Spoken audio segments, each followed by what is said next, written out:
든 우리가 육안이나 이안을 가진 사람도 그런 감동이 없는데 눈이 안 보이는 이 크루스비 여사가 영안으로 하나님 말씀을 묵상하면서 하나님과 교대하다 보니까 이런 유명한 찬송가 곡들이 많이 나왔다. 그래서 이분이 찬송가하고 또 복음성가를 살아생전에 지었는데 8,000곡이라고. 8,000. 어마어마한 곡이죠. 이렇게 우리는 무한한 가능성이 있는데 왜 그분에게만 그런 감동이 영안으로 볼 수가 있었을까요? 얘는 하나님을 사모하고 말씀을 이루기 위해서 늘 애쓰고 수고한 노력이 땀방울이 있었기 때문에 교제가 이루었고, 오늘날 우리가 눈을 뜨고 있는데도 그러한 영안을 느끼지 못하는 것에 대해서 회개하면서 감사하고 찬양할 수가 있다. 우리는 눈으로 볼 수 있는 육안도 있고 이안도 있기 때문에 영안이 더 풍부할 수가 있어요. 그런데 왜 영안이 안 열릴까요? 나의 마음속에 아직도 죄악의 물결 속에 하나님을 바라보는 차단의 벽이 있다. 예수께서 십자가로 휘장을 열어놨는데 우리가 그 길을 가지 아니하고 그냥 우리는 공짜로 가려는 근성이 있다. 말씀과 기도와 찬양 속에 그보다 더, 물론 크루스비 여사는 찬양으로 복음으로 곡을 써서 많은 사람에게 하나님 예수를 찬양하고 예수 그리스도께서 역사하심과 찬양함을 보였지만, 우리는 물어보세요. 하나님, 저에게 주신 달란트가 뭐예요? 하나님, 제가 뭘 잘할 수 있을까요? 하나님, 제가 무엇을 해야 돼요? 뭘 할까요? 한번 물어보세요. 그러면 나의 달란트, 나의 소명, 내 갈 길이 보인다. 그래도 이제 대학교 가기 전에, 군에 들어가기 전에 많이 갈등을 했어요. 하나님께 새벽 기도를 쌓았어요. 하나님, 어찌하리까? 내가 어떤 길로 가야 되고 무엇을 해야 되고 내가 일생에 살면서 하나님 영광을 위해서 무엇을 해야 됩니까? 라고 하는 기도를 했어요.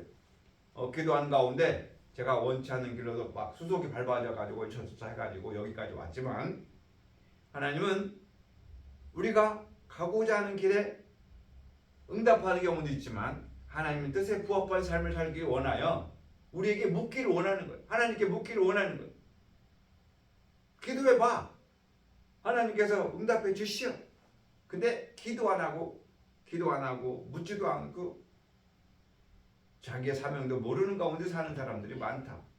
자, 그러면 성경에 나와 있는 인물 중에 다윗을 보자.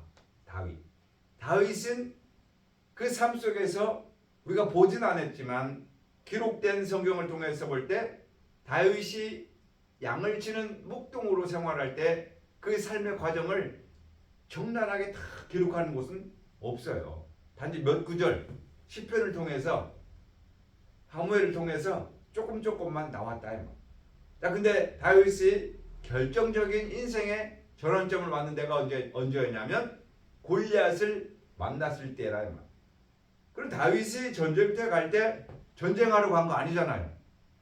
아버지의 심부름으로 형님들에게 양식을 갖다 주러 간 것뿐이에요. 그러니까 다윗에게는 무기라든가 뭐 이런 걸 표지하지 않냐고, 오로지 음식만 가지고 갔다. 가서 보니 상황이 전쟁 중이더라. 그리고 상황이 좋지 않더라. 그런데 가만히 듣고 보니까 골리앗의 음성이 들리더라. 그랬을 때 다윗의 마음속에 무슨 마음이 들었어요? 다윗의 눈에는, 다윗의 육안에는, 다윗의 이안에는, 다윗의 영안에는 그 골리앗을 볼 때 어떻게 보았냐? 그는 하나님을 대적한 자로, 할례받지 않는 자로, 이스라엘 선민을 무시하는 자로 보이니까 그 다윗의 눈에는 어떻게 하든지 그 골리앗을 없애야 되는 그런 마음이 왔다. 그래서 다윗은 어떻게 해서든지 하나님 앞에서 넘어뜨려야 할 존재로 보인 거예요. 하나님 앞에서 어디 하나님을 욕을 하고 어째 이 선민들을 욕을 하냐. 그래서 이 다윗의 눈에 볼 때는 너는 크고 작고 뚱뚱하고 훌쭉하고 이게 문제가 아니다. 하나님 앞에서 너는 죽어야 될 인생이다. 그러니까 나는 너를 지금 어떻게 해야 되겠다? 어떻게든지 넘어뜨려야 되겠다. 라고 맞설 수밖에 없어요. 나갔어요. 다윗이 칼을 가지고 갔나요? 나가기 전에 절차가 있었잖아요. 내가 나가겠습니다. 그러니까 사울왕이 뭐라고 그랬어요? 야, 너가 조그만 자가 어떻게 나가자. 그래도 가겠습니다 할 때, 그럼 가려면 내 칼과 내 갑옷을 입고 나가라 하고 입었지만 맞지 않았잖아요. 맞지 않았어. 그 옷이 사명인데 자기는 자기 스타일, 자기가 가진 달란트를 가지고 나간 거예요. 우리 사람의 볼 때는, 사람의 육안으로 볼 때는, 사람의 이치, 이 안으로 볼 때는 이해가 안 가. 가면 게임이 안 돼. 가지고 있는 것도 없어. 그런데 나가서 지금 누구의 이름으로 나갔어요? 여호와 이름으로 나간 거예요. 하나님의 이름을 높이려고 간 거예요. 사람으로 볼 때 이해 안 가고 형님들이 볼 때도 말려야 할 동생이야. 근데 성경에는 동생 말리고 적극 말렸다는 말은 없어. 이 상황인 만큼 싸웠을 때 한 번에 물리친 거 아니에요. 서로 대적하고 이 성경 앱툰을 보면은 골리앗이 창을 탁 던졌을 때 다윗이 싹 피하는 장면도 나오고 두 번째 창을 던졌을 때 다윗이 싹 한쪽으로 빗 맞아가지고 넘어지는 그런 장면이 있어요. 그리고 넘어지면서 돌을 들어서 자기가 가진 물맷돌에다가 돌려가지고 던졌을 때 안 맞을 수도 있잖아. 그죠? 다윗이 뭐 양을 치다가 물맷돌을 던졌을 때 100% 다 사자를 때리고 그 짐승들을 다 잡은 건 아니잖아요. 그때 한 번에 그것도 골리앗이 머리에 이 투구를 쓰고 있었지만 그 가운데 정수리에 탁 돌이 맞을 줄은 아무도 몰랐다 이 말. 근데 하나님은 그 돌에 맞아서 그 골리앗이 쓰러지겠다. 그래서 다윗은 달려가서 골리앗이 가진 칼로 골리앗의 목을 베었다 이 말. 그때 그 충천한 사기로 이 블레셋 군대를 이스라엘 백성들이 나가서 싸워서 이겼다. 자, 이 장면을 볼 때 골리앗의 육안, 골리앗의 이안으로 다윗을 봤을 때 어떻게 생각했을까요? 조그만 놈이 가서로운 것이 어찌 나하고 나를 그렇게 무시해도 너무한다 야. 그래도 좀 갑옷이라도 믿고 창을 가지고 오든지 칼을 가지고 와야 좀 그래도 적수가 되는데 야 너 그렇게 와 나를 놀리는 거냐? 무시해도 너무 무시한다 야. 뭐 이렇게 생각할 수도 있겠지 않겠어요? 여호와 이름으로 나왔을 때 다윗의 입장은 골리앗이 크고 작음을 생각 안 했다 이 말이야. 그러니까 우리는 뭔 일이 생기면 먼저 생각하잖아요. 어떻게? 어떤 방법으로? 며칠 날? 뭐 이런 다른 방법 이런 걸 생각하지만 다윗은 지금 오직 여호와 이름을 드러내는 데만 나아갔다. 마찬가지. 우리도 세상을 보는 눈, 세상을 대하는 태도, 우리는 그 무게, 어려운 점, 힘든 점만 생각하지 말고 누구를 생각하라? 우리는 하나님의 시선으로 봐야 된다. 하나님 어떻게 생각하실까? 하나님 어떻게 생각하실까? 하나님 제가 어떻게 할까요? 그러보면 내가 가진 문제는 하나님 능하신 손 아래서는 아무것도 아니더라. 근데 우리는 하나님 보시는 시선보다 지금 내가 보는 문제가 더 크다 이 말. 유민덕 집사님 지금 문제가 뭐예요? 제일 큰 문제가 뭐예요? 해결 못하는 게 뭐예요? 근심거리가 뭐예요? 너무 많아. 그 모든 걱정 근심 하나님 볼 때는 아무것도 아니다. 그러네. 예. 하나님만 보시길 바랍니다. 아멘. 우리 교회 문제, 지금 우리가 오후에 일어날 일, 비가 오는데 거기를 뚫고 또 멀리 가야 되고 와야 되고 참석해야 되고, 이러한 문제들 다 하나님께서 볼 때는 아무것도 아니다. 하나님 보시는 건 어디를 본다? 우리의 중심을. 마음을 보시는 줄 믿습니다. 아멘. 우리가 보이는 것은 보이는 게 전부가 아니다. 하나님께서 우리의 마음에 볼 때에 우리도 늘 하나님께서 어떻게 생각하실까? 내가 어떻게 하면 하나님께 기쁨을 드리지? 하나님의 시선에서 골리앗을 어떻게 처단할까? 이렇게 보시길 바랍니다. 아멘. 예수님도 공생의 기간 중에 사마리아 여인을 볼 때, 그 유대인과 이방인들이 보는 사마리아 여인하고 예수님이 보는 사마리아 여인은 달랐다. 유대인이 이 사마리아 여인을 볼 때는 어떻게 봤어요? 이방인 취급하는 거예요. 멸시했어요. 천면이라고 생각했어요. 근데 예수님이 사마리아 여인을 볼 때는 추수할 곡식으로 보였어요. 추수할 곡식, 전도 대상자로 봤다요.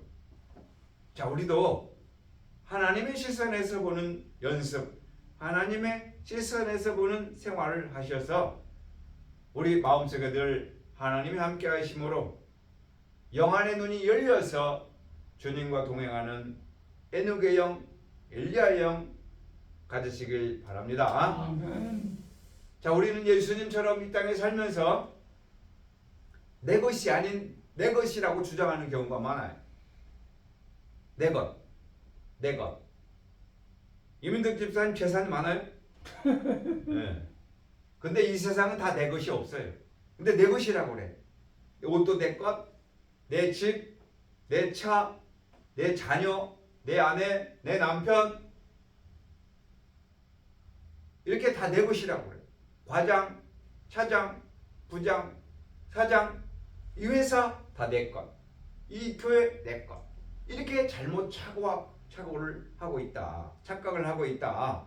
우리는 모두 빌려 쓰는 인생이요. 내가 사는 동안 빌려 쓰는 거야. 근데 다 내 것이라고 오해한다.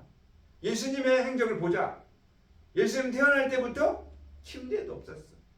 그것도 짐승의 구유에 누임을 받았어. 밥통을 빌려서 쓰셨어.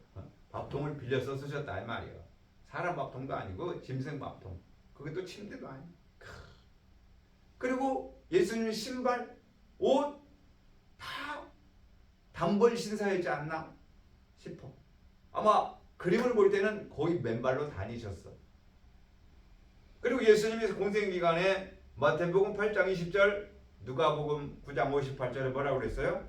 여우도 굴이 있고 공중에 나는 새도 자기 거처가 있는데 하물며 예수님 뭐라고 그랬어요? 하물며 머리 둘 곳이 없다. 나는 머리 둘 곳이 없다. 그래도 이민들 집사는 집이 있잖아. 임대지만 우리도 집이 있잖아. 임대지만 집이 있잖아. 예수님은 어디 들어갈 저녁에 유할 집이 따로 정해진 것이 없었다. 예루살렘 성전에 들어갈 때 나귀 새끼 한 마리 없어가지고 그것도 빌려왔어. 그리고 밥 먹을 때도 다 준비된 대로 드셨어. 마지막에 다락방도 빌려 쓰셨어. 마지막 만찬도 빌려 쓰셨어. 하다못해 죽으셔서 수의도 빌려 입었어. 무덤도 남의 무덤에 들어갔어. 이야, 세상에 이런 사람 어디 있어? 세상 말로 거지 중에 상거지야. 그런 사람 살았어요? 하나님의 아들인데 어째 그래 사셨을까? 인생에 볼 때 인생의 육안 이안으로 판단할 땐 도저히 이해가 안 가. 영안으로 봐야 이해가 가는 줄 믿습니다. 아멘. 영안으로 봐야 돼. 그러니까 우리 지금 현재 육신의 삶도 그렇단 말이에요. 다 빌려 쓰는 거예요. 이 교회도 한 달에 30만 원 되고 임대요, 임대. 빌려 쓰는 거예요. 빌려 쓰는 거예요. 그런데도 내 것이라 주장하는 그런 잘못을 저지르고 있다. 우리는 다 빌려 쓸 수밖에 없어. 근데 이 모든 우주의 것 주인이 누구다? 하나님을 믿습니다. 결국 하나님께 빌려 쓰는 거예요. 하나님께 빌려 쓰는 거예요. 그러면 질문. 나는 하나님께 무엇을 드려야 될까요? 하나님께 무엇을 드려드릴까요? 주님께 드릴 거 뭐 있어요? 마음이요. 아무것도 없어. 아무것도 없어. 뭐 내가 주님께 한다고 뭐 봉사, 헌신, 충성, 뭐 순종, 아무것도 없어. 우리가 눈을 말씀드리지만 하나님은 외모를 보지 아니하고 어디를 본다? 우리 마음을 보신다. 그래서 신명기 8장 2절에 뭐라고 그랬어요? 광야에서 40년을 광야한 걸 기억하라. 그렇게 뺑글뺑글 돌린 것은 너를 낮추시며 네 마음이 어떠한지, 말씀을 지키는지 아니, 안 지키는지, 나를 사랑하는지 여부를 보는 거예요. 사랑하는지. 그 40년간 그렇게 돌렸는데도 인생은 하나님께 관심이 없다. 오로지 육체의 소용만 추구하다가 다 거기에서 넘어뜨려졌다. 이런 기록을 우리는 다 알고 있지만 아는 게 아니에요. 왜 아는 게 아니냐? 나도 역시 육체의 소욕에서 벗어나지 못하고 있다. 야, 이제는 우리가 생각을 좀 바꾸자. 영안을 좀 영안에 눈을 떠서 하나님이 저와 여러분에게 그렇게 원하는 사랑하는 마음을 이 땅에서 이루어서 하나님이 살아계심을, 하나님 역사하심을 증거하는 자 되길 원합니다. 아멘. 성경 구절 하나 찾아봅시다. 누가복음 9장 58절 하나 찾아보고 우리 일부 예배를 마칠까 해요. 누가복음 9장 58절.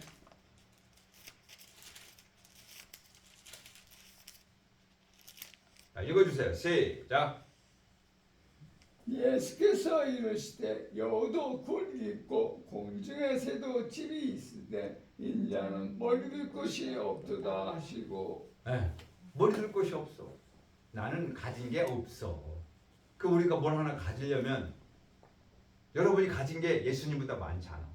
그렇잖아요. 욕심으로 볼 때는 이 영안의 눈을 떠서 우리도 예수님처럼 하나님의 자녀가 되는, 하나님의 사랑을 이루는 아름다운 영혼 되시길 주의 이름으로 축원합니다. 기도하겠습니다. 하나님, 오늘 일부 예배를 통해서 우리 인생에는 세 가지 눈이 있다고 합니다. 육안, 이안, 영안. 내 육체로 보는 육체의 눈, 또 세상의 이치를 과학적으로 깨닫고 문명을 발전시키는 사물을 보는 이안, 마음과 하나님의 뜻을 분별하는 영안이 있다고 합니다. 다윗은 거대한 골리앗을 두려움의 대상이 아닌 하나님 앞에서 반드시 넘어뜨려야 할 존재로 보았고, 결국 다윗을 무너뜨려서 하나님 기쁨 드는 장군으로 나선 것 같아요. 우리도 예수를 영접하여 날마다 예수를 구주 삼고 주를 찬양하며 살아계심을 증거하는 증인 되게 하여 주시옵소서. 아멘. 나의 문제, 어려움, 누구나 있지만 믿음의 상황을 통하여 하나님의 입장에서 보므로 우리 문제 너머에 계신 하나님을 보고 하나님을 의지하여 이 문제를 다 타파하는 이기는 자 되게 하여 주시옵소서. 아멘. 하나님의 시선으로 보게 하여 주시옵소서. 아멘. 이제는 육안, 이안이 아니라 영안을 통하여 회개와 예배와 이러한 과정 속에 우리 영안의 눈이 열려 주의 마음을 알아 주의 마음을 시원케 하는 가을 추수날의 냉수가 되길 원합니다. 아멘. 지금 우리는 보이는 것보다 보이지 않는 가치로 하나님 편에서 보는 영안이 활짝 열리게 하여 주시옵소서. 아멘. 육신의 것을 가지고 탐하거나 육신의 관계 속에서 서로 삿대질할 것이 아니라 기록된 말씀을 통하여 우리에게 처음부터 들은 세 계명, 이웃을 사랑하는 마음으로 실천하고 달려가는 자 되게 하여 주시옵소서. 아멘. 이 아침도 주님 임마누엘 하심을 감사드릴 때 우리를 주에서 구원해주신 예수 그리스도의 이름으로 기도 올려옵나이다. 아멘. 아멘. 꺼주세요. 수고하셨습니다.